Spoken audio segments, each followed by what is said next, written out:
Man, what's good with the collective? Y'all know we back with another banger, another reaction. I appreciate everybody who been tapping in, running up, and subbing up. If you new to the channel, please like, comment, subscribe. Hit that bell so you always notified whenever we drop them uploads. Y'all know we coming with about 4 videos every smooth 7.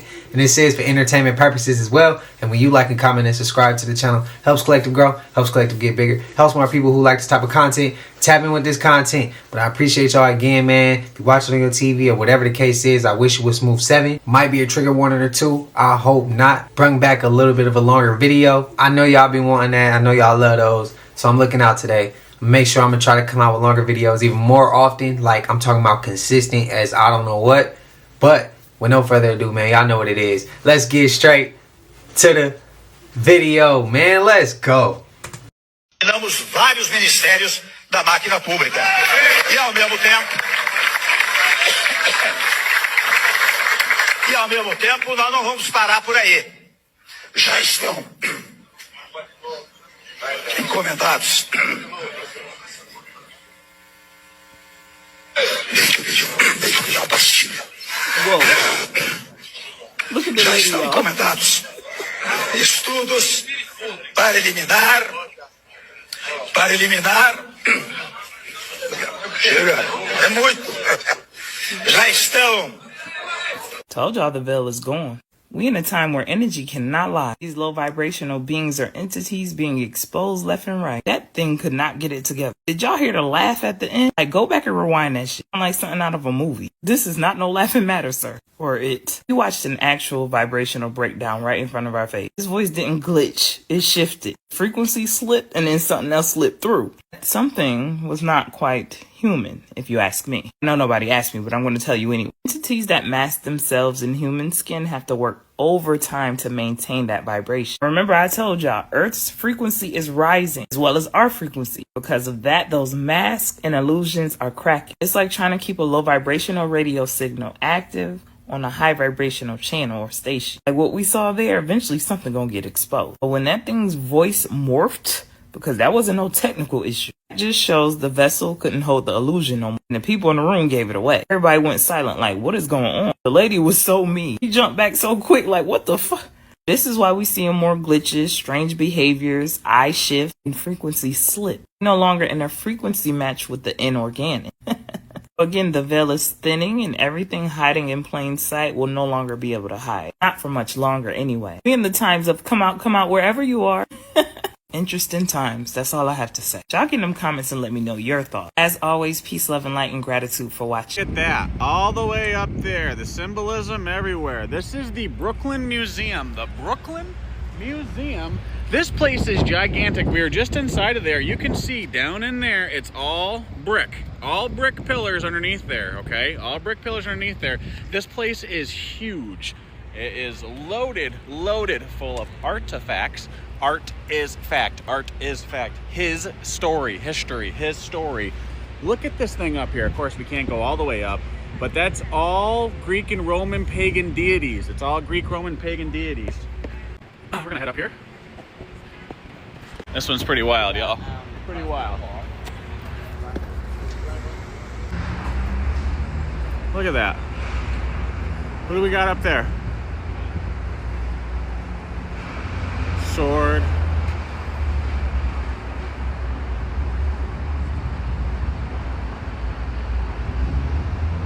Big, huge columns, right?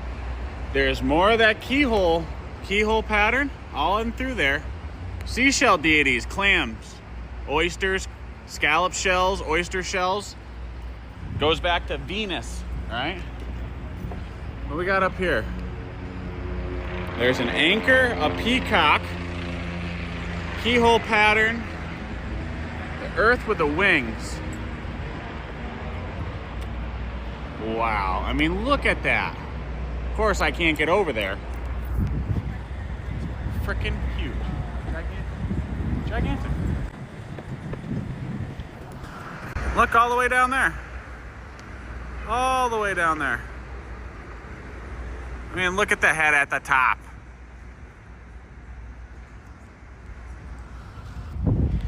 Yo, the Roman Empire never fell. The Roman Empire never fell. The Holy Roman Empire never fell. The Holy Roman Empire never fell.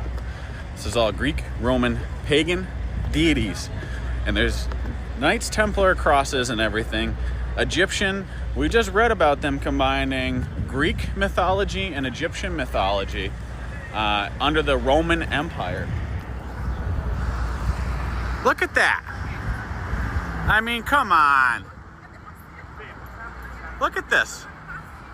This is absolutely wild. This is preposterous. Absolutely preposterous. But I wanted to show you this giant Nephilim door here.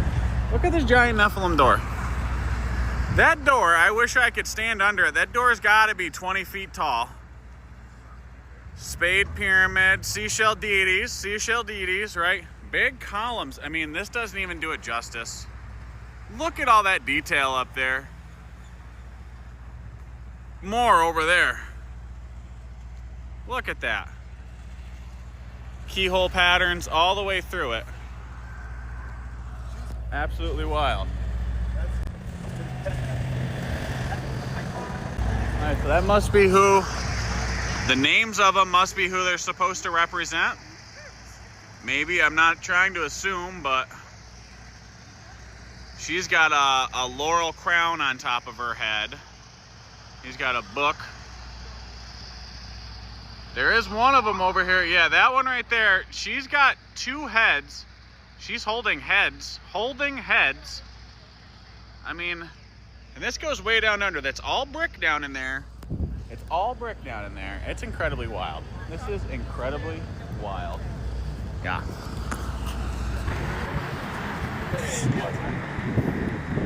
I mean,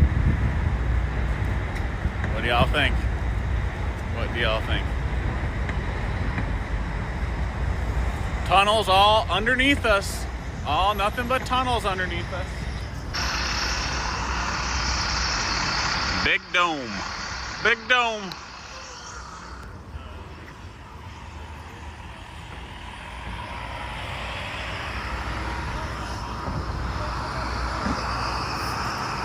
Look at that giant thing. That dome is gigantic.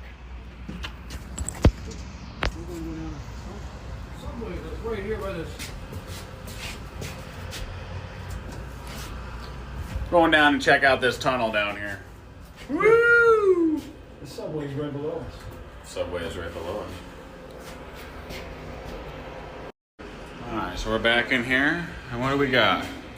Oh, look at this interesting mosaic here.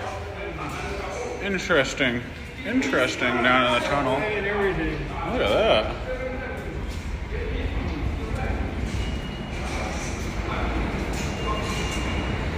Wow.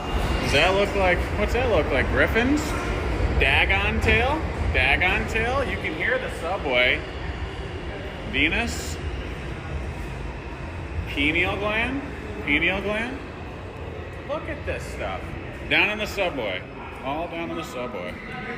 Look at this. Look. Up in the subway. And it drops down even further. Further. All of that. Pretty wild. So think about that. We're in Brooklyn right now, outside the Brooklyn Museum. We went down the elevator down into these tunnels. The tunnels go down even further and further. And when we pop up, check that out. That is what you see here. That is what you see. Wow. There we go. The Brooklyn Museum. Another old world structure. And this one is perplexing, let me tell you what. There's a giant Nephilim door up at the front. We couldn't get under these Corinthian columns this time. All sorts of wild stuff going on around the outside. And let me tell you what, buddy, the stuff we found inside is preposterous, but nothing but Anunnaki evidence. There's plenty of pictures of it, along with the Ankh, the Templar Ankh. I'm calling it what it is, all right? I love y'all. Stay wild. Question everything. The logistics don't make sense on this one. Just for entertainment purposes. Question everything. Even when you're comfortable with learning it, still question it, bro. You gotta get uncomfortable with You got to be comfortable with being uncomfortable, if that makes any sense. You never going to grow unless you're uncomfortable. You never going growth is never going to be comfortable. It's always going to be uncomfortable because you're new to it. But do y'all want to take that dive down to Brooklyn Museum? I know I'm going to take that dive. Y'all let me know if that's something y'all interested in as well. But I didn't know they had all that type of stuff in the Brooklyn Museum. That's something new. I'm just learning that today. So let me know how y'all feeling, man. What in the world is going on? We have another person that blacks out on the news for no reason at all. They're just talking and in 1 second, boom, gone. Ideology, or it's not about. Oh my goodness! We're just gonna get some help here. President, we're gonna go to a break right here. Do y'all remember what I just showed you like 2 days ago, where this congresswoman was talking about a weather ban bill in Florida that's right there, and all of a sudden she just collapses again out of freaking nowhere, you guys. Then I was talking about how completely unrelated, 1000% irrelevant, completely. Did you know there's a term called Havana Syndrome, which talks about widely over this phenomenon of U.S. diplomats randomly getting sick, and how the medical society, they don't really put a claim on it. They don't recognize this as being fact or as a disease, but they know something weird's happening. And if you think that's crazy, just wait until my next video, because it will change your life. Unrelated, of course. Horse people is referring to a scene from a movie called Sorry to Bother You, where this guy turns into a horse. I tried to look for clips about the scene, but for some reason there's none online. Even if you buy the movie on YouTube, it won't let your screen record the scene. Everyone is talking about the worry-free solution. Worry-free is a revolutionary new business and lifestyle model taking the world by storm. When you sign a worry-free contract, you're guaranteed employment and housing for life. Stop worrying and get worry-free. The worry-free living quarters are state-of-the-art. The worry-free food is to die for, and worry-free careers are fulfilling and satisfying. Gosh, baby, what are they paying you? I think it's just commission. Hey, baby, you ever think about this worry-free shit? Are you crazy? Let's talk about Sorry to Bother You. This is a weird movie. It's about this guy Cassius Green who gets a new job as a telemarketer, and we get to see how far he'll go for some money. Now the thing with this film is it is very weirdly done, so you're either gonna love it or you're gonna hate it. For me, I loved it. I love films where I think something's gonna happen, but something different happens every single time instead. And this is one of those type of films. Now the other thing that's cool about it is that there's a lot of underlying meaning. Topics such as capitalism, and the power dynamic between the wealthy and the poor. So if you're an average Joe, don't watch this movie. You're probably not gonna like it. But if you're willing to come into it with an open mind and think a little bit, it's a fantastic movie and you're probably gonna love it. But I will warn you, it's weird. And I ain't even gonna lie, I got a little freaked out watching some parts of it.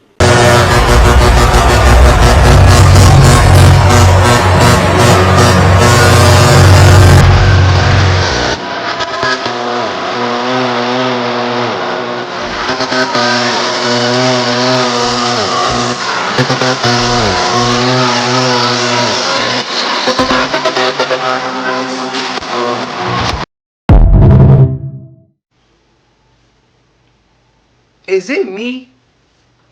Or did some of y'all get... Now what I'm about to say intertwines with the second to last clip we just saw. Or the third clip to the last that we just saw.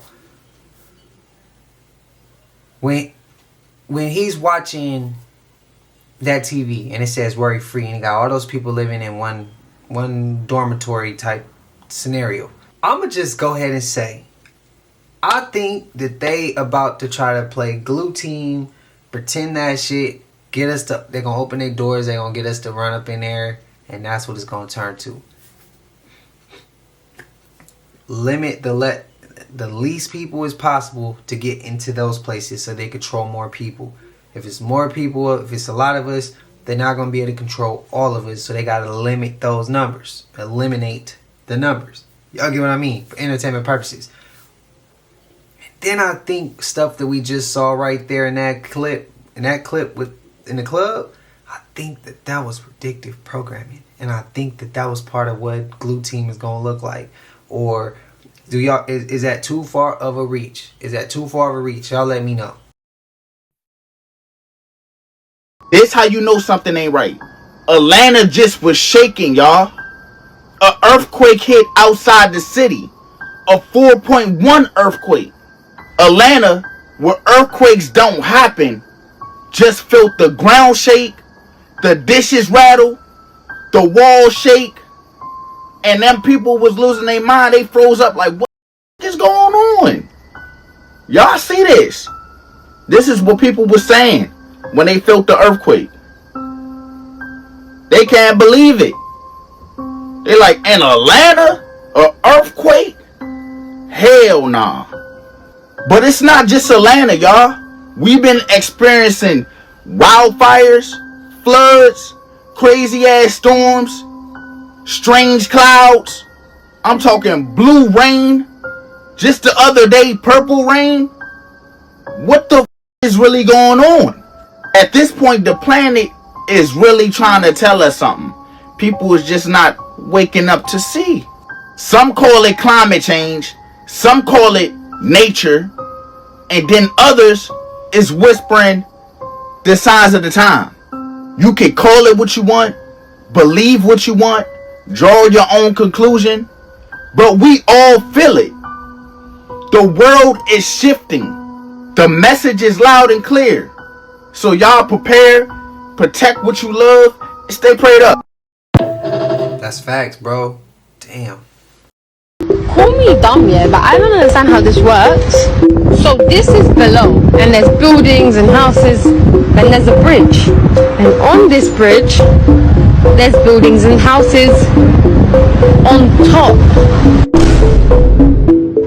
So are the buildings built on the bridge? The mud flood, many say, was a deliberate attempt to wipe out Tartaria from history, hiding their advanced technology and knowledge. During the early 19th century, strange events were reported worldwide. Cities were being dug out from layers of mud and debris. Buildings were being revealed that were covered to their rooftops in mud. A global cataclysmic event buried entire civilizations, erasing them from history. But here is where it gets rather unsettling. The Tartarian Empire, an empire often depicted in old maps, was an advanced civilization that existed across Europe and Asia. They built architectural marvels, had access to advanced technology, and were able to harness energy from the atmos. Who were the Tartarians? The official history is hiding a major world power which existed as late as the 19th century. Tartary was a country with its own flag, its own government, and its own place on the map. Its territory covered most of the modern world we know today, yet somehow it was ever so quietly incorporated into Russia and some other countries. Now y'all remember that one, it was a previous video. Do y'all remember when they was talking about the Tartarian Empire, and they was talking about the Moors and the Mongols and the Mongolians? And y'all remember I went to start telling y'all what my granny told me, and then I got muted. So we're gonna try to repeat this. Hopefully we don't get muted again. When I was a little kid, my granny used to always yell at me. Not yell at me, but she's instilling something in my mind. She's making me remember something.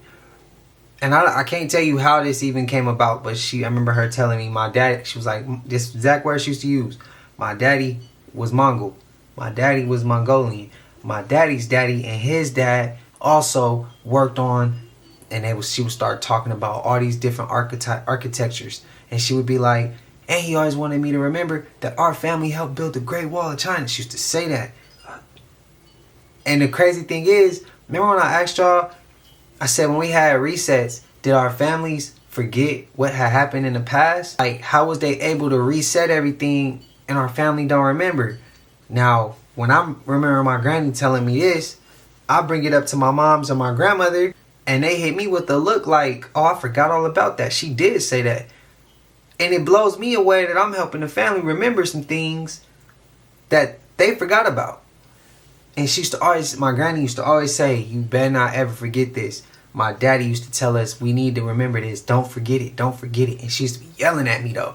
But not yelling to where I'm scared, but yelling to where I'm a little nervous, but it's catching my attention and I'm locking in everything she's telling me.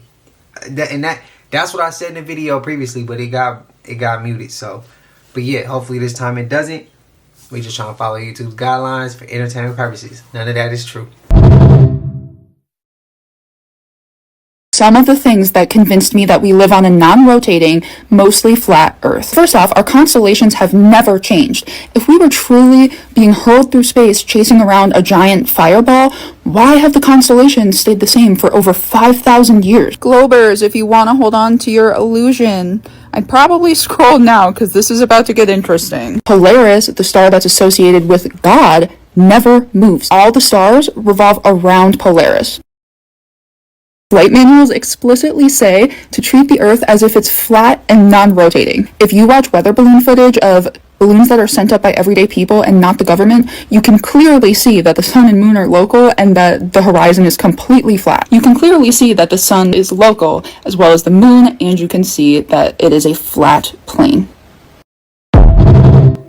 Prove to me if it's not flat. Let me know how. It's a good thing the new pope's name is Leo, because if it was Peter, we would have been in trouble. There's an ancient document called the Prophecy of the Popes. And this document was thought to be written by an Irish bishop named Saint Malachy. And this document predicts the names of 112 popes from the year 1143 all the way to the end of time. And most of the things in this document are oddly super accurate, like referring to these popes' birthplace, their coat of arms, their personal background. And the last pope on this list is different. Instead of a motto, he gets a full prophecy. And this prophecy reads, "In the final persecution of the Holy Roman Church, there shall sit Peter the Roman, who shall guide his flock through the many tribulations. When these things are finished, the city of 7 hills shall be destroyed, and the dreadful judge shall judge the people." The 7 hills, that's Rome. The Pope, supposedly the last one ever. And the judge, that's a figure that's supposed to be associated with the final judgment, but we'll leave that up to interpretation. Now here's the interesting thing. Out of over 260 popes in history, none of them have ever taken the name of Peter II. And I don't think that's a coincidence. I think it was out of respect and it was out of fear. Saint Peter is considered to be the first pope, the rock upon which the church was built. And choosing his name would seem highly symbolic. And some people believe that if a pope ever did decide to choose his name, that they would be fulfilling this prophecy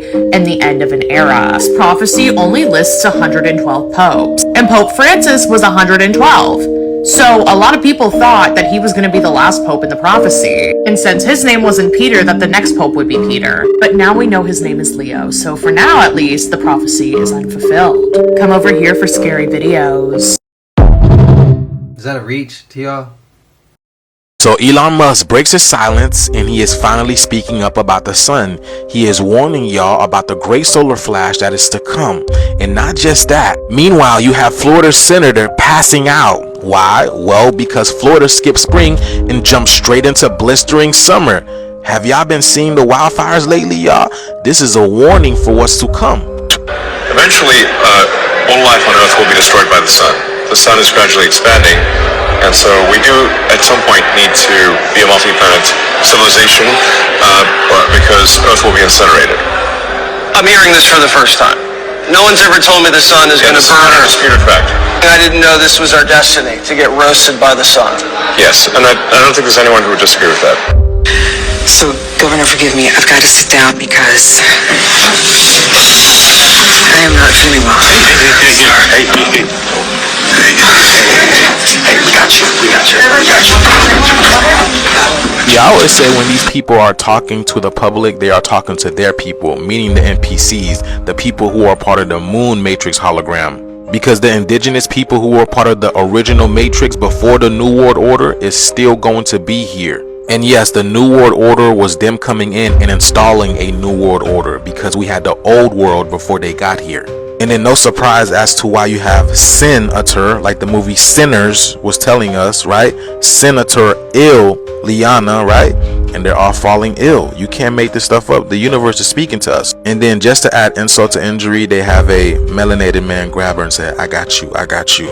Now, I could be reaching here, but we already know with the sun intensifying and the planet changing, you're going to need another spacesuit in order to be able to operate and maneuver in this new reality. That's why we feel this change is happening within our DNA right now. These people get into our minds by way of subconscious programming. This over here is a subtle way of subconscious programming because you would have no idea. This looks innocent, but it's really not. The time these young people get ready to have children, they will realize that as the hole in the ozone layer gets larger and larger, more and more sunlight is allowed to enter our environment, and more people who have pale faces are going to die of melanoma, which is a skin cancer you get if you don't have enough melanin in your skin.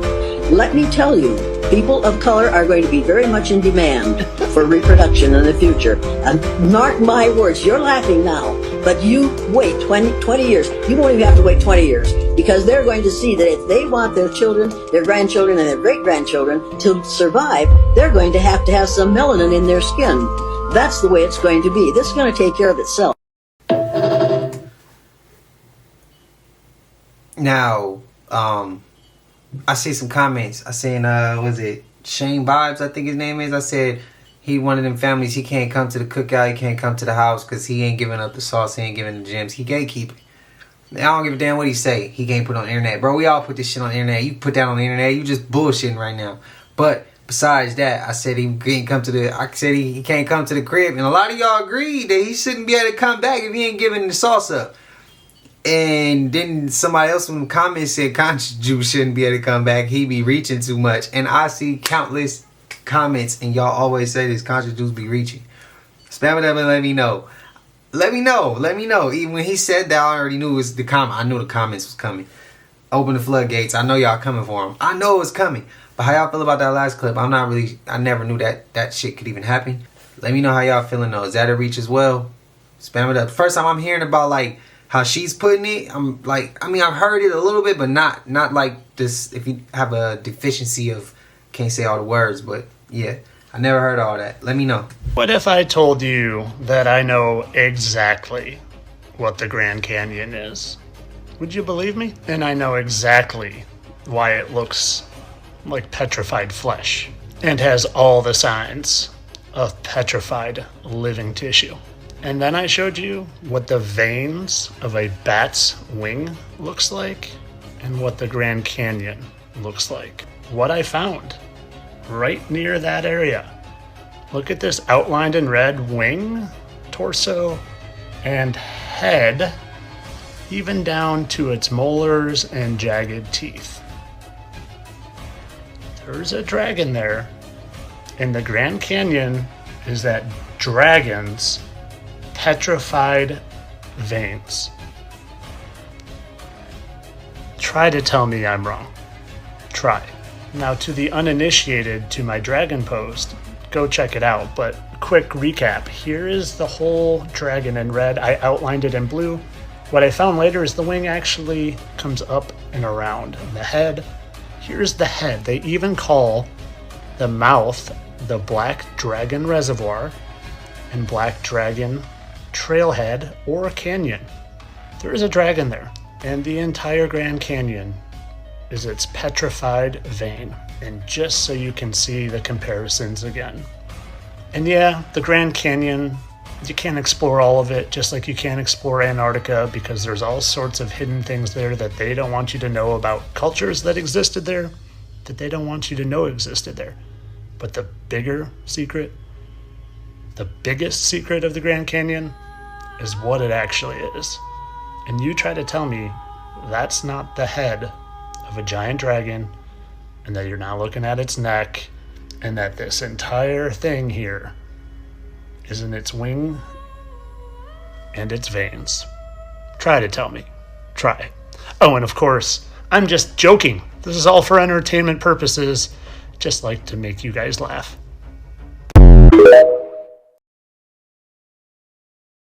The Smithson family and the history of the Smithsonian Institute is something that we never talk too much about. There's just incredible underground storage vaults in the Smithsonian Institute where they it's like I call it informational Area 51. Cavern system was uncovered in the bottom of the Grand Canyon. The Grand Canyon was actually not a small river carving it through millions of years. The fact is, with the Uinta Basin, all the inland ocean that was all part of that, something cataclysmic happened, fracturing of the rock around the time of 30 AD that caused a massive amount of water to go out over a short period of time and carve the Grand Canyon out. There's plenty of evidence of that. Major Powell did his first expedition down the Grand Canyon. Everybody thought he was crazy as a loon. You know, there's this one-armed major was lost his arm in the Civil War, coming down in the 1870s. They mapped this great river. They thought he would never make it out. If you look at the Powell Museum there in Page, Arizona, there's little boats and they go over the cataracts and the massive amount of water. It was an amazing feat. He survived, as we know. He had a Native American Navajo guide that basically took him down, not expecting to even know if he'd survived the trip. Powell wrote everything in his report to Congress, and he explains what he found looking up at this cave, which was quite a ways up from where the river was flowing in 1870s. And as the explanation went, he went up into it, was able to rock climb up to there's like a keyhole opening that was not natural. It was absolutely carved. And he went in and was shocked with what they found. Egyptian artifacts galore inside. So he didn't have time, of course, to do a full-scale excavation, but in his report to Congress, he made mention of it.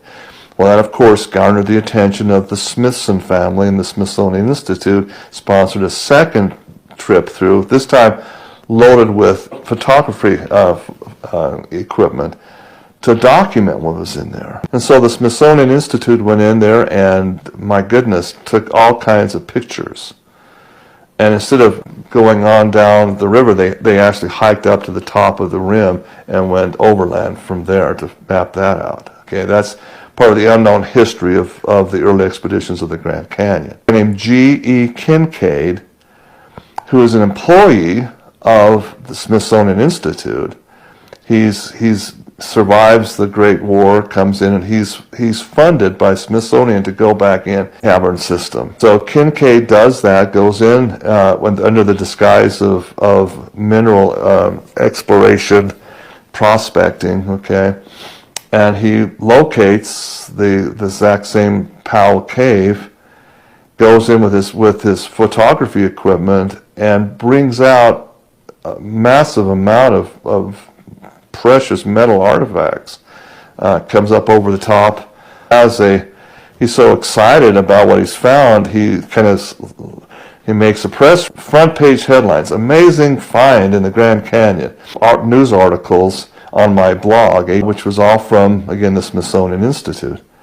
Well, my blog was shut down and erased, actually, in December of 2019. A lot of people, oh wow, this is fantastic information, Doc. I just post them. So the question that people ask me is, where'd you get these pictures? Well, I had he's now deceased, so I can talk about him now.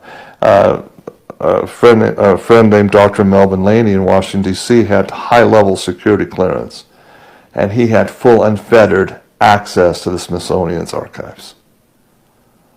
He sent me this information tied into what I'm working in the property here in Utah. Another story for another time. But it tied in, most definitely ties in, this story of G.E. Kincaid and the amazing discoveries at the bottom of the Grand Canyon. PowerPoint presentation to people who want to come and see this. I think it's interesting. Smithsonian says, nah, that never did happen, but you got into the actual archives. You got actual documentation. It's an amazing, jaw-dropping story. Let me just give you some hints of what we're going to be showing. Massive amounts of mummies. And the big thing is, Terry, is there were thousands and thousands of panels of Egyptian hieroglyphics that have been interpreted. And what it tells the story of should rewrite all the world's history, frankly. Huh. Because it's none other than the biblical Joseph of Egypt and his history. It answers the question, really, it was more than just a deal with Potiphar's wife that elevated Joseph to be the most powerful visionary, in second only to the Pharaoh himself. It tells the story of how he ascended to, and why he was able to bring all the grains and survive the famines that went on. It's all in the history of this cave in the bottom of the Grand Canyon. It's an amazing story. Not just an American sightseeing location. There are strange and dark secrets that lie within. Some have even encountered a gateway to a hidden world.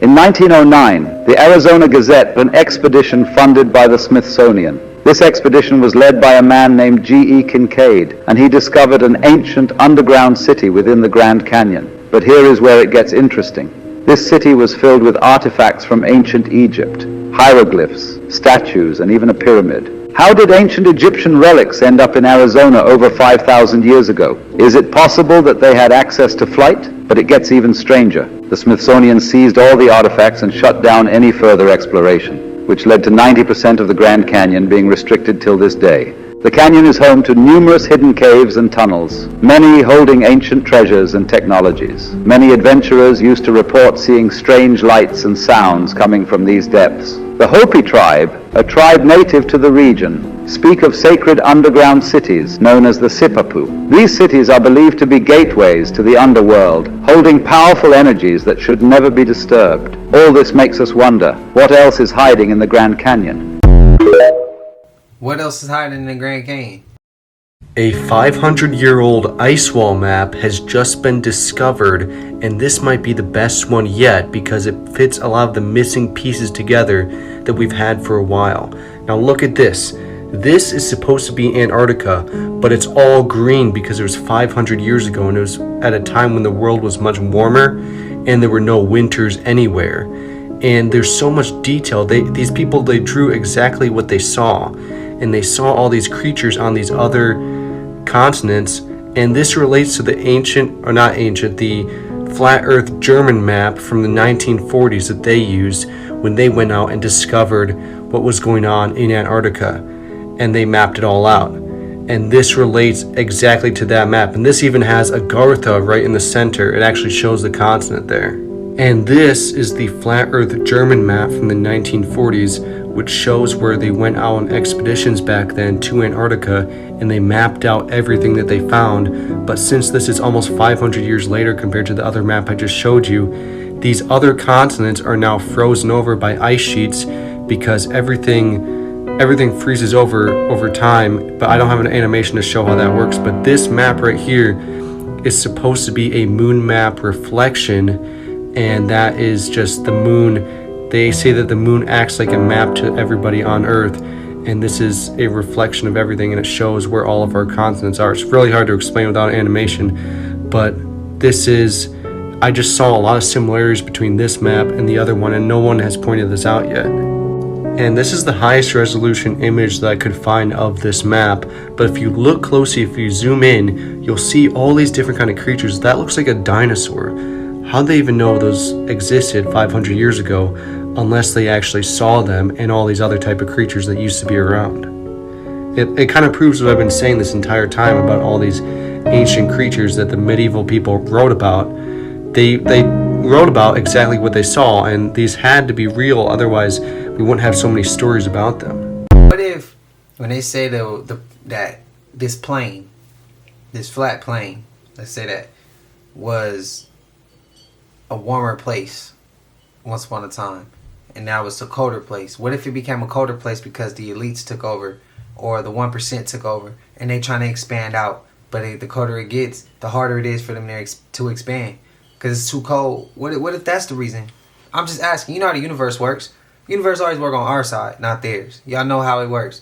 Let me know if that's too far of a reach. Also, I'm curious, towards the end of that clip, he says it looked like a dinosaur on that picture, different creatures, right? What if dinosaurs didn't once exist, What if they exist now, just past the ice walls? What if they're on a different land or something, an island or something past the ice walls, naturally? Like how we got certain animals and creatures and species on where we're at. What if they out there? I'm just asking. It could be a reach. It could be fact. It could not be fact. Let me know if y'all agree or disagree. Even if that's something y'all would even entertain and be open-minded with. Let me know. Rumors that behind the wall in Antarctica hide a whole unexplored city have been around for quite some time, but primary evidence that it exists appeared only recently and only in Darknet. As far as is known, Antarctica is considered the coldest and most unfavorable continent for any tourist.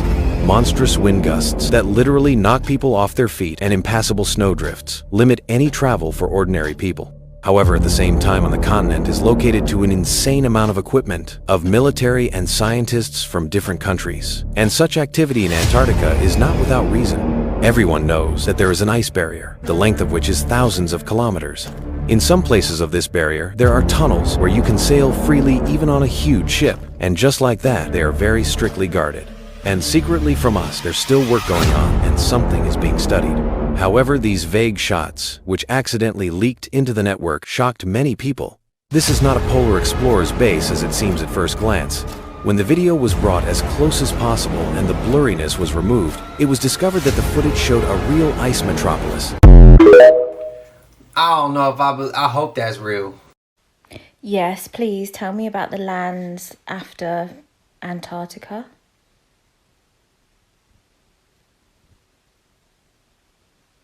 All right, here we go. This is the part they really tried to bury. A lot of ancient cultures, and even a few modern whistleblowers, hint that beyond Antarctica, there are more lands. Some call them the lands beyond the ice wall. But again, it's not just about a flat Earth idea. It's about extensions of Earth, hidden past the known boundary of what we're allowed to access. The old maps, especially ones like the Piri Reis map, show land masses that shouldn't exist according to our official history. There are stories that beyond Antarctica, there are other continents, untouched by our current civilizations.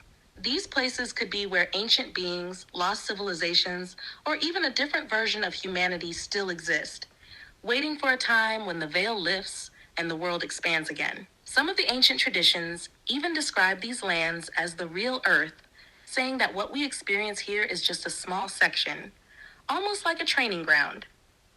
Beyond the ice are vast realms with pure energy, higher technology, and beings who never fell into the same kind of consciousness traps we did. It's like Earth isn't just a planet, it's a whole realm, and we've been locked inside one part of it.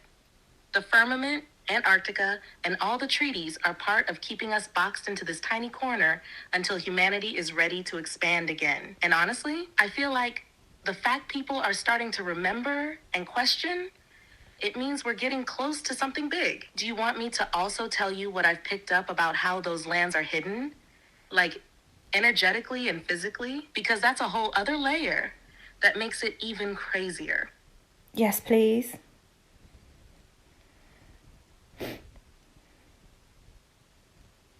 All right, so this next part might feel even bigger, but stay with me. The lands beyond aren't just hidden by physical barriers like ice or harsh weather. They're hidden through frequency separation, meaning the Earth is layered, kind of like an onion.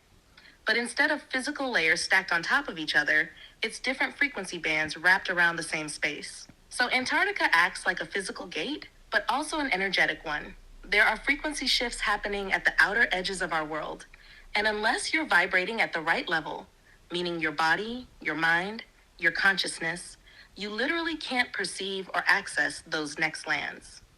Even if you walked right up to the boundary, it would either look like endless ice, or you'd get disoriented and turned around without even realizing it. That's why there are weird magnetic anomalies down there. Compasses spin strangely, GPS goes glitchy, and planes have special no-fly zones. It's not random. It's because the energy field gets weird and unstable near those outer edges, like a distortion field. Now, some people have whispered that there are physical ways through too. Secret tunnels, ancient portal systems, openings through the ice that were mapped by early explorers. But even if you found a way physically, you'd still need the right frequency alignment to actually get through properly and survive on the other side. It's almost like how in some stories, magical lands are hidden in plain sight, but only visible to those who are awakened. That's not just myth. It's based on this real layered structure of reality. And the craziest thing? There are ancient stories saying that humanity once could travel freely to those other lands, before the fall of consciousness trapped most people here in the lowest frequency band. Want me to tell you what I've picked up about what might be waiting in those other lands? Because that gets even more mind-blowing. Do that in a part 2. I knew that was coming, y'all. I'm hurt. I wanted to hear the rest of that. Man. Damn. How y'all feeling, man? That was a dope ass clip. Am I tripping? Y'all let me know, man. They was digging on that one. Spam all y'all thoughts. That one hit. That one hit. Are they trying to hide the fact that the Earth could be hollow? This is easily one of the most plausible conspiracy theories of all time, because we've discovered systems that stretch for miles and miles and miles and have their own ecosystem. There's a whole world beneath us and they might be keeping it a secret. Why, you might ask? Because they would have to rewrite all of our history. There's possibly species that they have claimed went extinct millions of years ago that are still around under these pockets of Earth. In 1947, Admiral Richard Byrd, a decorated naval officer, claims to have flown through a massive hole in Antarctica, and what he saw was mind-blowing. He described a beautiful, lush land filled with giant creatures and super advanced beings, all living in the hollow Earth, according to top-secret documents. A lot of people believe this is being covered up and the government classified his diary and other documents. Could this be explained why Antarctica is a no-fly zone and you can't go there? I mean, this theory, to me, is not that far-fetched. Let me know what y'all think in the comments. As always, thank you for watching. Until next time, and stay weird. They lie so much. It's not really hollow. There are cities underneath the earth, and they've been down there. The people went down there at the fall of Atlantis. There's a whole city. It's got a sun, it's got water, it's got lakes, it's got animals. It's beautiful, and they're more highly advanced than we are. But that is inside of the earth. And they live thousands of years old, I understand. Oh, it's been down there since Atlantis.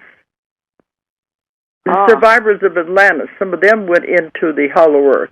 The entrances are found underneath the pyramids of the world. They had the entrances to the hollow earth, and the pyramids were built on top of the entrances. This means the one in Egypt, the one in South America, anywhere there's a pyramid, there will be an entrance going down into the hollow earth. The clip before this, when he talks about they would have to rewrite our history. We got to remember, because there's somebody that's going to be in the comments is going to be like, why would they lie to us about it being a globe? Why would they lie about all these other things? The reason why they would lie, bro, is because if they told the truth, would they have anybody that trust them still? Would anybody trust anything they say or do? Or would people just come up with their own things, their own ways to get around anything at that point? Because they're gonna be like, you lied about something that big, bro. What else did you lie about? You're naturally gonna question so many other things, and the trust is gonna go out the window. That's why they gotta lie. That's why they gotta keep the lie going. You ever heard that story? You ever heard that saying? Once you tell one lie, you gotta match that lie. You gotta keep lying to keep the first lie going.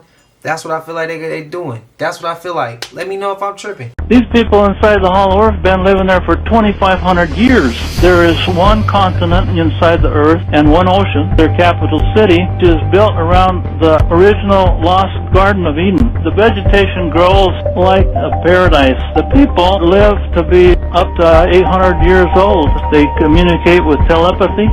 The inner earth people have built these androids that fly their flying saucers out to reconnoiter the outer earth. Our government has been knocking flying saucers out of the sky and back engineering these flying saucers. The people that live in the hollow earth are not extraterrestrials. They're from the lost tribes of Israel. I decided to go out to California to actually find these doors that lead into the bowels of Mount Shasta.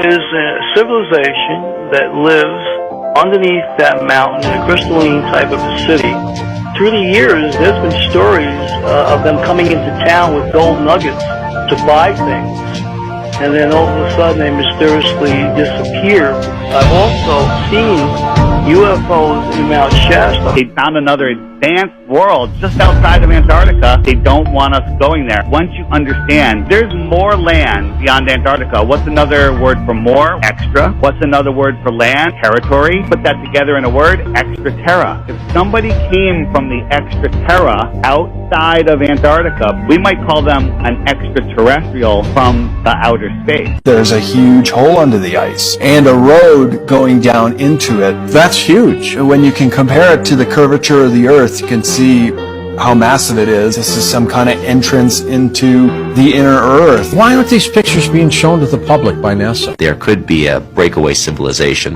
that went underground at the end of the last cataclysm, and these beings, some of whom could be giants, could be living inside the Earth. Some say that they are Nephilim, which would mean they are part human and part fallen angel. The giants are described as having 6 fingers, several rows of teeth. This ties right in with the ancient description of the Nephilim. You and your team went into the inner Earth. There's all these huge pockets of life that are flourishing down there. It's like another planet within a planet. We did come upon beings about 4 feet tall, very large oval eyes. They know where all the ancient cities are located, and there's been civilizations here for millennia. Time travel is possible. World technology is real. No one's going to believe what I'm saying right now. Give me your explanation on just what the jinn might be. They are a race of supernatural beings who are attached to the Earth. They were here on the Earth before us. They live in a parallel dimension. They have access to our world. And there are those among them who aren't very friendly toward us. How do they show up? Sometimes they do come because people have either deliberately or even unwittingly called them in, experimenting with magical practices. They're often attracted to people who make the wrong decisions. These people then become easy manipulation targets for the jinn because many of them like to sow the seeds of chaos. Real quick, what if when we saw those drones in the sky and we saw those orbs, what if the orbs was being sent from a civilization from inner Earth that used to be on the surface level, but they don't like how the surface level has been going. They don't like the 1% taking over the surface level. They feel like this is their home. What if they're the ones I'm just asking questions. I'm asking. What if they're at war with the 1%? What if they get into it with the 1% and they want to come back to the surface level and they feel like we are their descendants and they like, look, we're gonna come back and help y'all? Or I'm just asking questions just for entertainment purposes. Is that a reach? What's so creepy is that the North Pole in that old ancient map, there's more to it. So there's a satellite image from the ESA 7 satellite. This was in 1968. It was like the first visual of Earth via satellite. What the heck? Okay, well then this was from Google Earth. It's the hole to the center of the Earth. And then this was released by NASA, I believe, 80s or 90s. You're not allowed to fly over the North Pole. But Admiral Byrd did. Apparently he had his secret diary. And then when he died, his son got it. And then when his son was trying to publish the stuff in it, he died. But Admiral Byrd talks about when he went to explore the North Pole, there was an entry to inner Earth, like hollow Earth. And he describes it as being in the Earth, lush green land beyond the ice, mammoth-like creatures, a technology advanced civilization, and meeting with a being called the Master. So apparently this Master gave Admiral Byrd this message. You see, we have never interfered before in your race's wars of barbarity, but now we must, for you have learned to tamper with a certain power that is not for man, namely the atomic energy. You see, our culture and science is many thousands of years beyond your race. You, my son, must return to the surface of the world with this message. Cool. See? That's why I asked that question.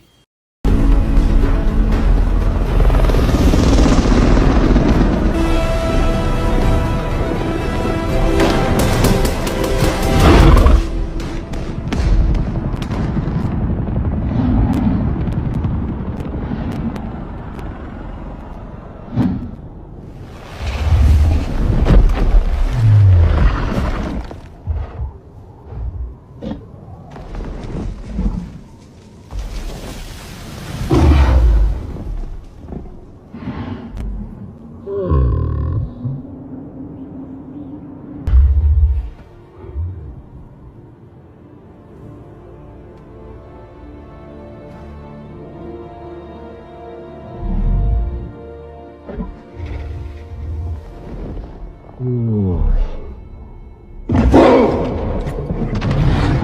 going! Prepare to launch! Everybody to their station! Gotta go.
I ain't never seen that movie, but y'all let me know if it's dope.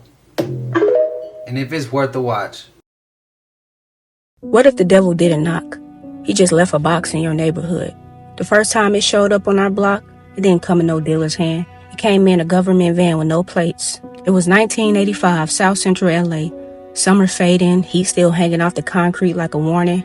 Streets were tight, money low, tempers high, and people just trying to make it. Now back then, there was an old man named Mr. Harold. Used to sweep the sidewalk like he was protecting sacred ground. Always muttering stuff like, they gon' in us and it won't come through the water. Folks laughed, thought he was just old and tired. Then one night around 3 a.m., a black van with no plates crept down the alley behind the liquor store. No lights, no sound, just slid in like it belonged to the shadows. 4 men got out, no neighborhood faces, suits, military posture, looked too clean to be from around here. They opened the back and started unloading sealed wooden crates. Quiet and quick. One behind the dumpster, one under a swing set, one next to the burnt out corner store. They didn't knock on doors, didn't speak, just left them behind, like a gift wrapped in silence. Next morning, whole block felt off. Kids found those crates first, took pieces out, passed them around. By sundown, something had changed. Some folks moved fast and jittery. Others just sat, staring at walls like they could hear them whisper. People who used to laugh, gone quiet. Folks who work double shifts, now disappearing for days. And the crates, gone. Mr. Harold stood on his stoop. That ain't no accident, he said. That's war. Quiet war. Later, whispers started about how somebody used the neighborhood to fund something overseas. About planes and meetings and things being dropped off and no one would notice or care. And anybody who asked too many questions, they stopped asking. So when folks wonder why certain neighborhoods fell apart like rotting floors, tell them this. We didn't bring the boxes. We didn't pack what was inside. But we sure opened them. And some of us never closed them again. All right, Mr. Oaktree, the question is, what can I do to connect more with Mother Earth, trees, and birds? He's wanting me to show you. You can connect with them by touching them. Listen, feeling for their heartbeat. Feeling for what they're trying to tell you. Listening to the sound of the wind. Listening to how the birds talk to you when you're linked up against a tree. And he also saying just spend more time out in nature. Put your feet on bare ground near a tree. Feel their soul and just connect with them. And then ask them to connect with them. He's saying you can ask us. Just ask us to connect. Ask for a sign or something that they are connected to you. All right, guys. It's starting to rain harder, so I'll answer the rest of these questions tomorrow. What the light that is in the sky?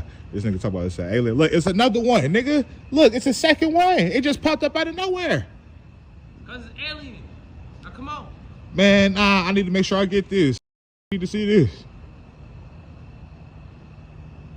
Aliens do what aliens do. You're not ready to talk those shit. So come on. I'm ready to talk to them. Look, besides, if they do come down, they ain't gonna talk to us, they're gonna talk to the military, so come on. Oh, bro, doing the back is comedy. He said, bro, they ain't gonna talk to us, they gonna talk to the military. Like, come on. He ready to go. He said, bro, it's an alien. Come on. He trying to get to the point like, bro, come on. I'm trying to talk to them. Nah, they ain't gonna talk to you. They gonna talk to the military. How y'all feel about that clip? I think that's comedy. Cause that's some shit like some of my homies would say. That's funny to me. How y'all feel? Spam it up.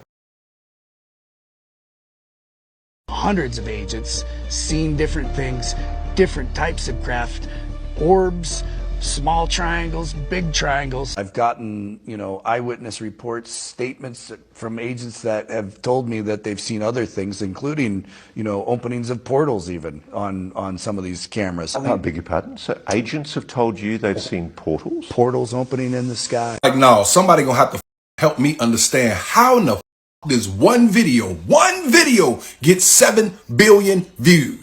And I'm no hater. I'm a congratulator. Congratulations to the person that got it. But how does this one video get 7 billion views? Like what?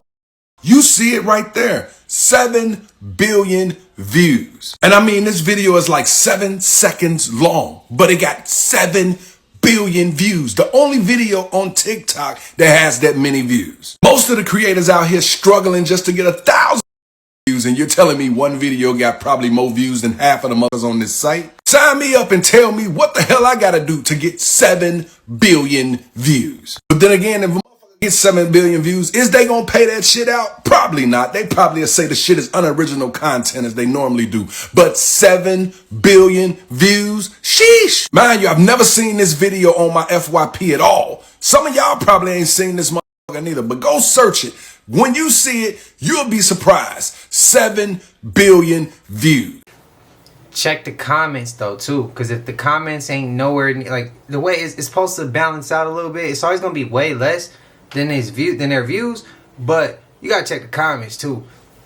And to me, it's the reason why they're putting stuff like that out and why that got 7 billion views. It ain't hit my For You page.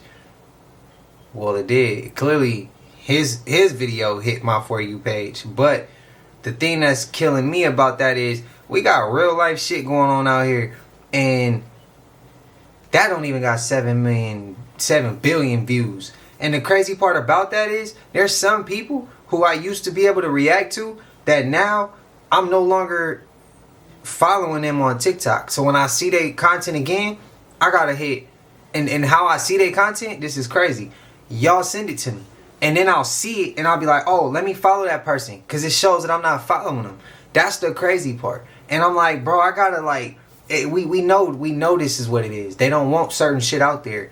Since they took it down, they put it back up, they switched the servers, and they switched the algorithm, bro. On TikTok, TikTok's algorithm got switched. Tell me I'm lying. Somebody let me know if I'm reaching.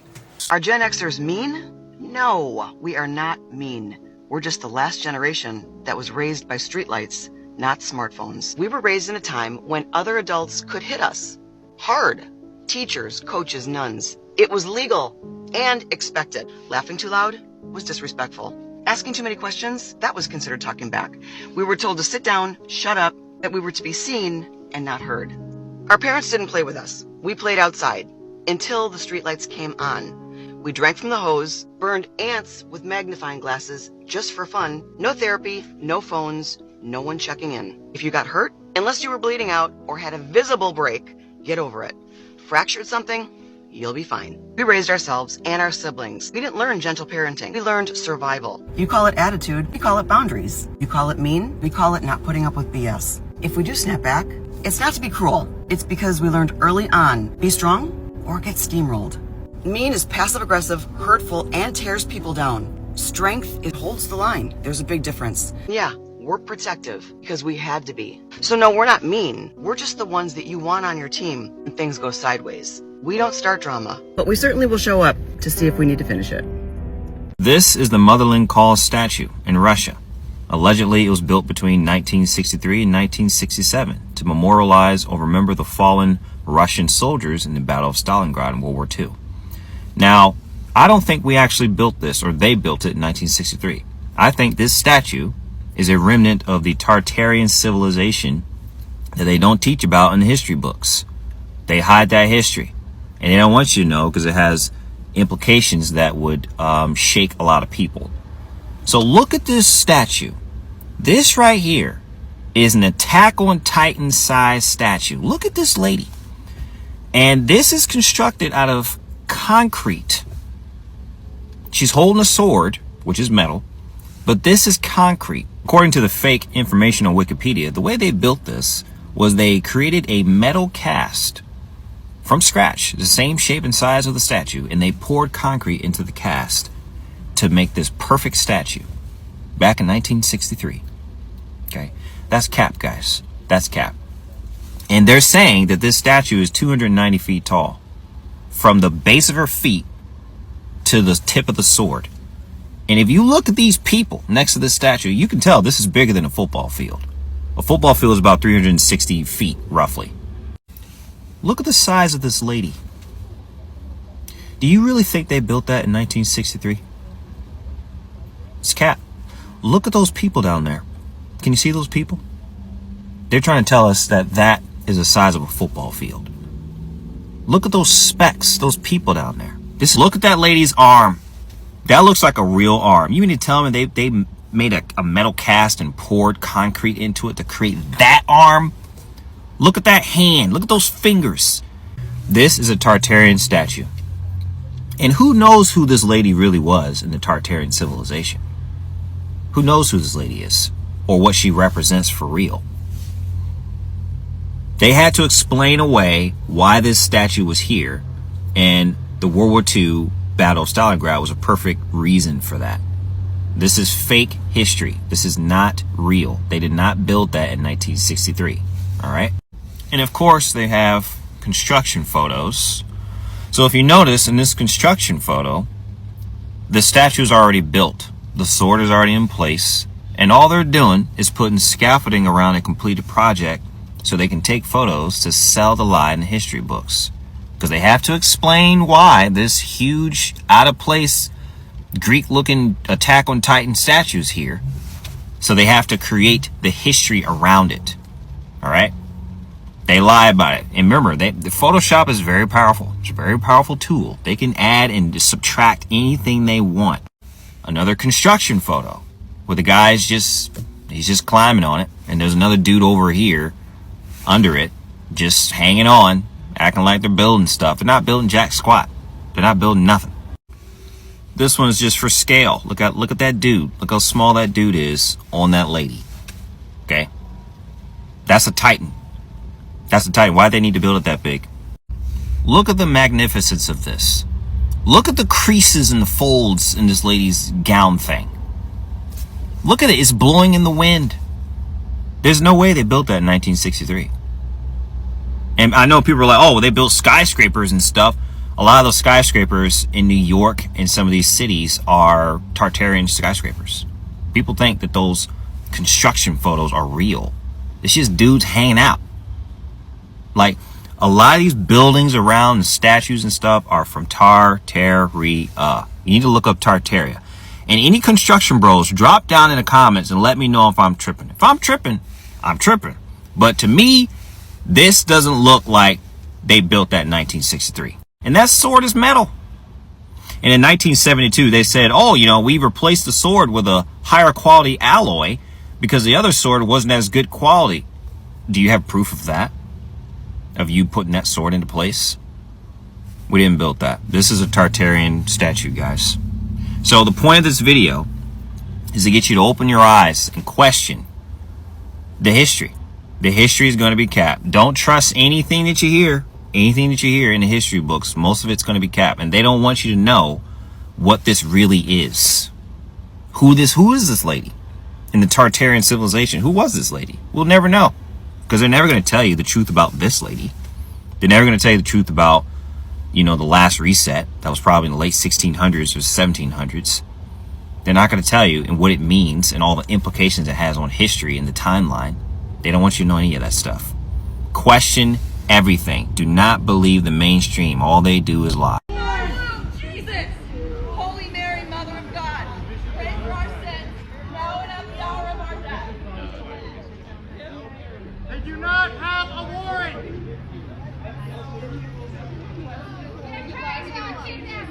Holy Mary, Mother of God, pray for our sins, now and at the hour of our death. Amen.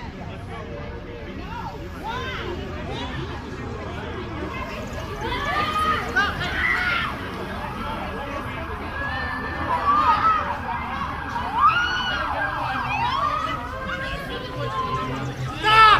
Police are coming! Stop! They do not have a warrant! They do not have a warrant! Help! Help! They do not have a warrant! Help! Help! They do not have a warrant!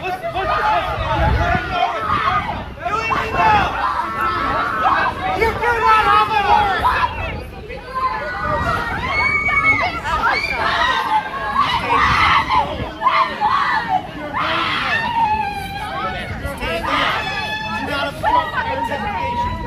This is what you're doing? This? I got your faces all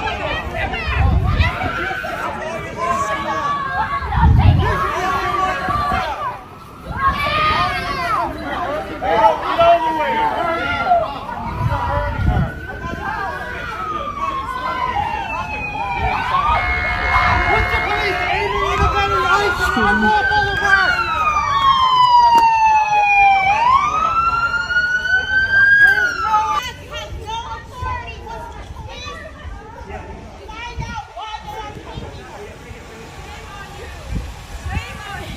Unmarked, unidentified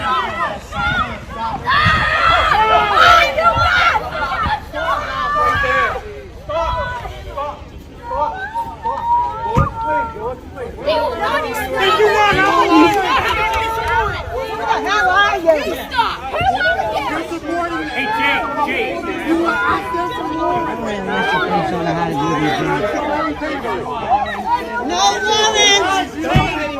No warrant!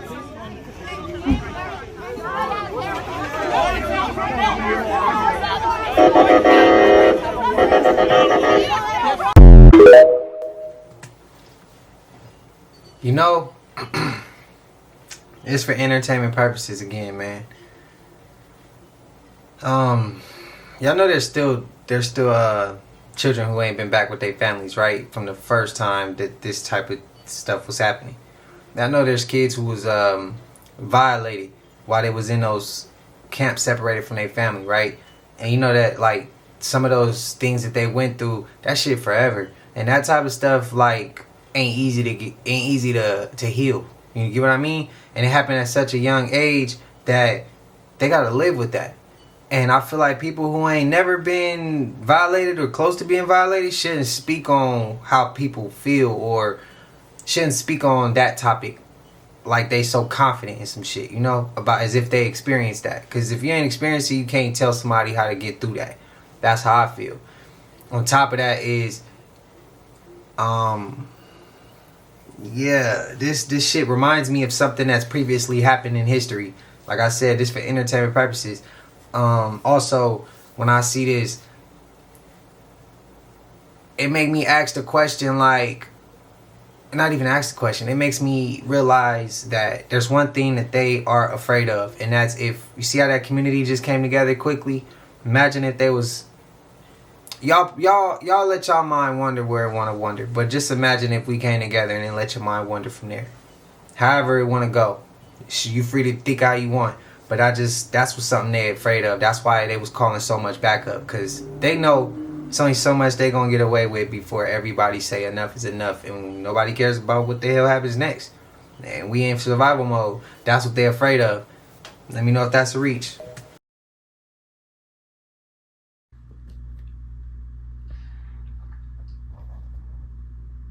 Rat, there it is. You see it right there? It's near those red leaves. It's coming up underneath that red leaf branch there, just inside the woods. Hey! It's coming up to that green part. It's in the open right there. It didn't turn when I said anything. It just kept going. Now it's behind where the poles are.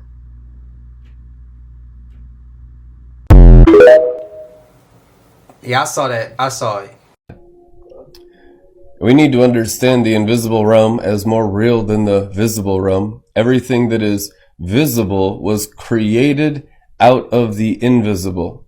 So a recreation or a transformation or your life changing from glory to glory is always going to happen out of the invisible realm. So it's the invisible that maintains the visible. It is written. It's the invisible that transforms the visible. Everyone wants a better visible life. Few are willing to go into the realm of faith, the invisible of the Holy Ghost of Jesus Christ, and then change the visible. This is what makes you more than conquerors. The fact that no one has ever come out to say that they worked on the underground cities that these elites supposedly have lets me know that these cities were already there. They just killed whatever was living there and then colonized it. Because let's be honest, elite people don't do any work. They don't build. They don't construct. They just pay somebody else to do it. So how did they build these structures and underground cities and caverns and all type of things without the help of anyone? Do we have anyone that wants to come forward and say how they worked on the underground mines and the underground worlds? Anybody? No, probably because they're all, yeah. I'm pretty sure we'll start to see all types of weird bodies just washing up and appearing just out of nowhere. They were just buried there and we just found them. Or they just showed up and we were just like, wow, where did all this stuff come from? I wouldn't even doubt that they probably used prisoners, and that's why so many of them have also. We don't ask enough questions. We just let things happen. And this is the type of shit I'm talking about. That's a great angle she came from. And I'm going to take it from another angle that kind of sparked something that made me think. Either that, or tell me if this is a reach here. Whenever, tell me if this is a reach here. Whenever have we seen the 1% or the elites? Everything they get, they took from something. So what if the underground cities, the underground caverns, the tunnel systems, of course the buildings we see now, besides the square buildings, I'm talking about Tartarian civilization buildings, stuff like that, structures that we know they're not smart enough to make or not efficient enough to make those same structures. What if they were already there and they just took out everything else and took over that shit? What if that's the case? Let me know. I'm here outside of Delaney Hall. ICE just arrested the mayor, Ras Baraka. He was giving a press conference and they arrested him. They handcuffed him. We're all in distress and they arrested him. Damn, the mayor? So this man behind me is David Eltis. He is the founding member of slavevoyage.org. Listen to what he had to say about Black Americans in this video. Striking demographic fact about the Americas is that the black population of the U.S., which of course amounted at the time of the Civil War to something like 4 million people, those people did not come from Africa. They came as a result of natural population growth. Yeah. The slave trade to the U.S. was shut down largely in 1807, not completely, but largely. So if you look at the census data for the U.S. in 1870, which is when black people were finally included, you will find almost no Africans. They were, of course, native African Americans. And that's not something that people have taken on board. So you gotta dodge the hijack at the end there because he called us African American. We know we're not African. So he said the black population at the time of the Civil War was around 4 million people. And those 4 million were native African Americans. He said none of those people came from Africa. Like David Eltis said, this is something that people has not taken on board, although you should. Because the evidence shows that we were here for thousands of years. Almost everyone except for us knows this. The evidence is out there. You just have to be willing to search for it. I didn't have enough reasons to be terrified of Antarctica. Here is another one. Y'all already know how we have been covering sirens and scary creatures in the ocean that could be from the spirit realm or the result of the heavenly rebellion. Specifically, sirens. We talk about the origin, where they came from, how they became to be siren. And if you're new to this channel, basically the sirens are the mothers of demons. Why are they the mothers of demons? Because during the heavenly rebellion, according to the book of Enoch, which I do not read as scripture, I read it as lore, so please don't come for me in the comments. According to the book of Enoch, the fallen angels, which are the angels that rebelled against God, procreated with mortal women on earth, and created the Nephilim / giant species, which is one of the reasons, by the way, Nephilim are in the canon Bible, so thank you very much, which is one of the reasons why God sent the flood. When he did send the flood, he, according to the book of Enoch, cursed the women to the seas to become sirens. And that just opened up my world. Like, I was like, yo, that makes so much sense on where sirens actually came from. You see sirens in every single piece of folklore, mythology, cultural history even. Today, we are going to be focusing on Japanese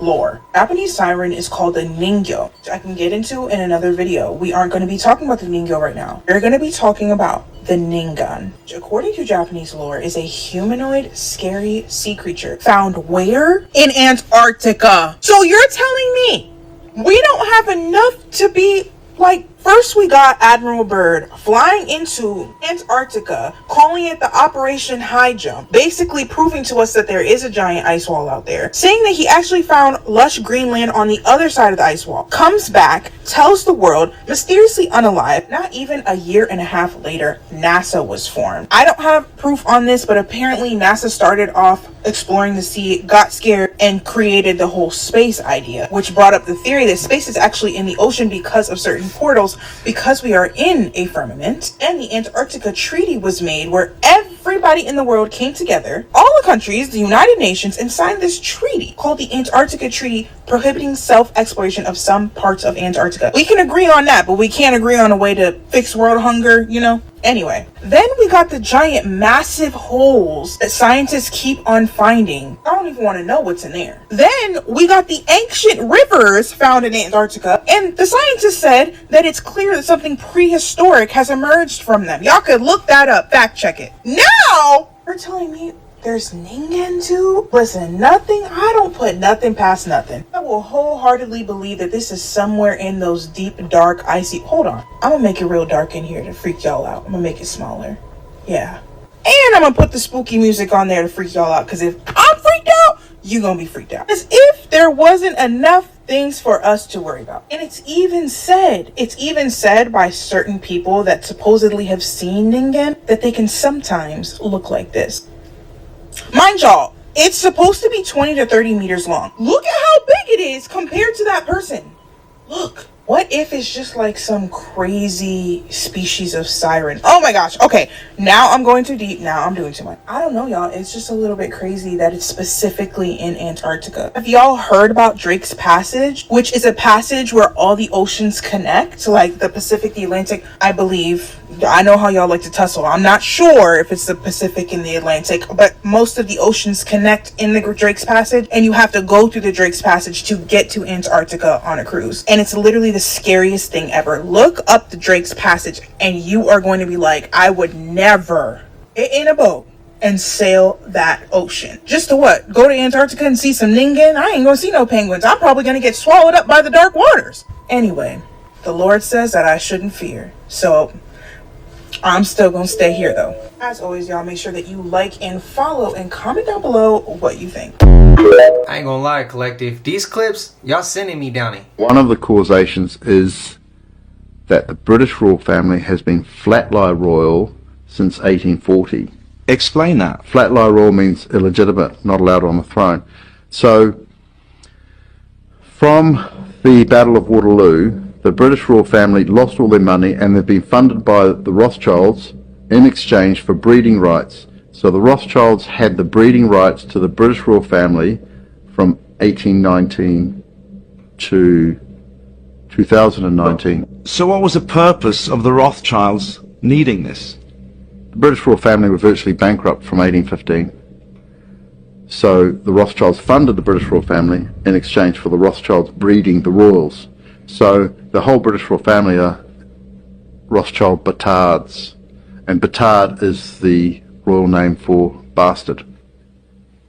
So what I did in my legal documents is I exposed King George V of England as being sired by Tsar Alexander III of Russia, and I exposed Queen Elizabeth II as sired by artificial insemination by Winston Churchill, who was actually the illegitimate son of King Edward VII. Hang on. I know, it gets too much, so I'll show you a chart. Okay, so you've got it all laid out for us to see? Absolutely. Like I said, this some shit I ain't never heard. I ain't never been down some of these rabbit holes. Some of them it's been like a brief, but it's been like other videos talking about something completely different. So right now, I'm forgetting that we actually rolling and we reacting, because I'm like, bro, I haven't heard some of this. I'm learning it. Hey, bear with me. I ain't never too big to learn or hear something new, or, you know, I'm open-minded. Again, y'all want to see other rabbit holes? Y'all send them, bro. Keep sending them. Shout out to the collective, because y'all got us going crazy today.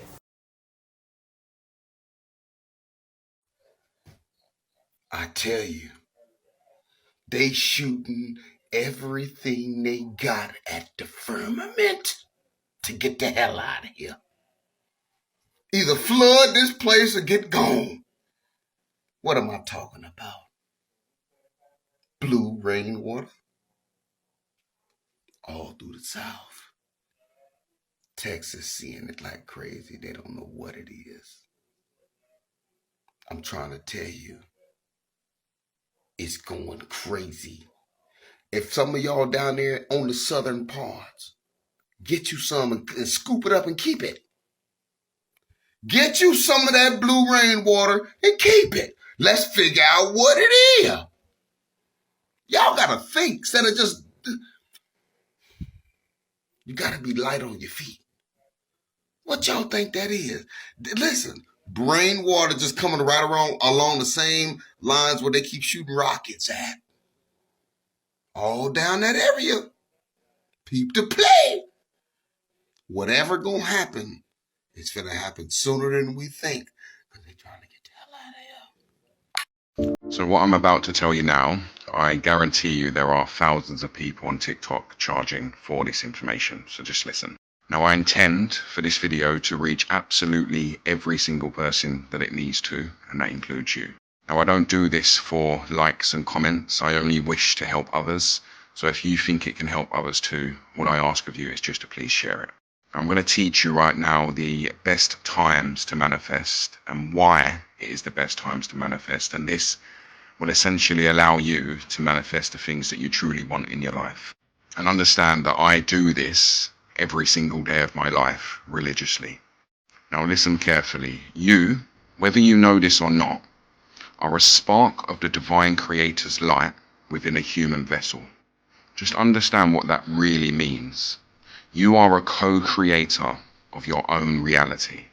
The ultimate creator's light resides within you right now, essentially meaning you have the power to create anything that you want, that you may just not know how. And I'm going to show you. Now listen carefully.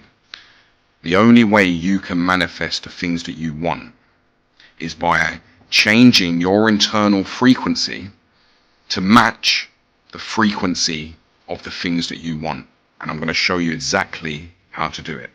Now, the perfect time for you to manifest the things that you truly want and adjust your internal frequency is first thing in the morning and last thing just before you go to bed. Why? Because in those times, your brain state goes into something called theta. And do your research yourself. Theta is the #1 place to manifest from. So how do you change your internal frequency to match the things that you truly want? First, let me ask you this question. What feeling do you think you will have if you had absolutely everything that you desired in your life right now? I'll tell you, it would be gratitude. Now stay with me. Now, what frequency do you think feeling pure gratitude is? I'll tell you, it is the abundance frequency.